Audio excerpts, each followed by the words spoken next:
So, it's Dymock-Johnson here today to talk about those odd classifications you find in beasteries and monster manuals and descriptions of critters.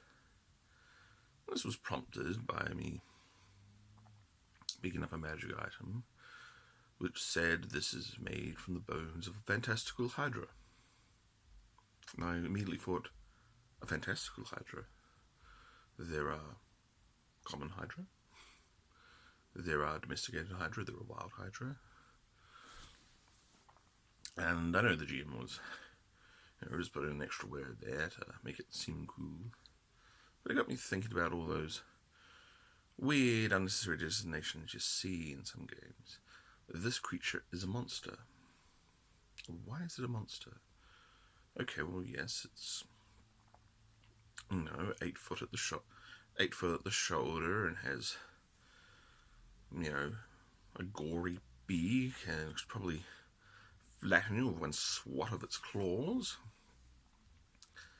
But the main distinction between a monster and what some games call, say, a beast, is that the monster is not found on Earth,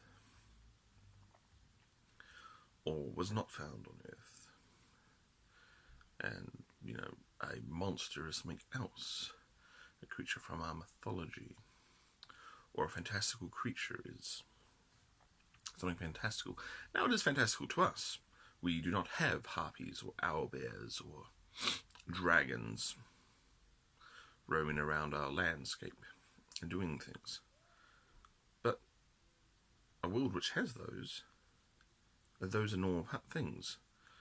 The scary, terrible things, and maybe your world looks a bit different to ours because, well, there are an awful lot of big, scary, horrible things wandering around most fantasy worlds.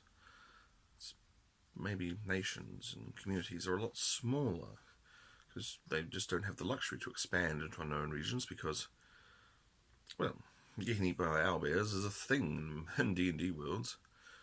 Getting predated on by, if you put a colony too close to a dragon, it's going to get eaten. Well, it's going to soon belong to the dragon, not to your kingdom or empire.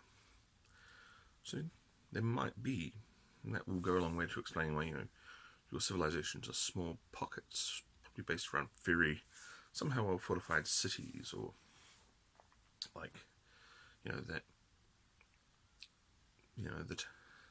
the kingdom of Erebor, the dwarves, and the Hobbit was based around their giant stone fortress, which was basically impregnable, and a human town had grown up outside it because, well, it was good to trade with the dwarves, and they also benefited from protection from the dwarves. Well, until Smaug turned up, at least.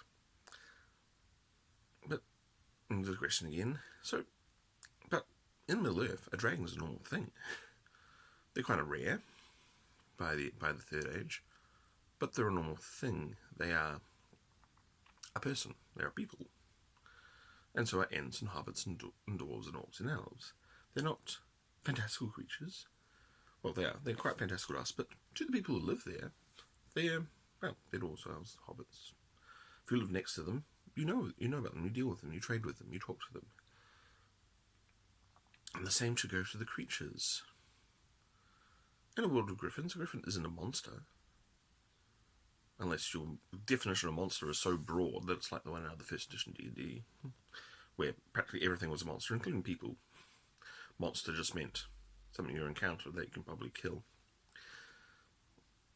But, you shouldn't have a different definition for monster or fantastical creature, because they are part of the ecology. They're a very strange part of your ecology, and you'll have to start accepting that your ecology does include magic, but they're still just critters, or their peoples, depending on whether they talk or not, really. So yeah, that's my thoughts on that. These weird, unnecessary designations, I've seen in some later iterations of D&D, you can only recruit a normal beast. Griffin's normal. I grew up near the Griffin Mountains. I see them every day. They're normal. If it was possible for me to recruit a griffin, it's a beast. I don't care what you put on them. in your latest version of the Monster Manual saying it's a monster or whatever. It's normal. And as for hydras, well, yeah, they're kind of scary too, and I hope they stay away, but yep, they're part of the ecology too. So yeah, talking about designations. The designation might help from our perspective. We can see that the thing is supernatural and cool and wonderful and fantastical. But from the perspective of someone inside the world, nah, it's just another damn critter. This one seems to use magic as well. Thank you. Bye.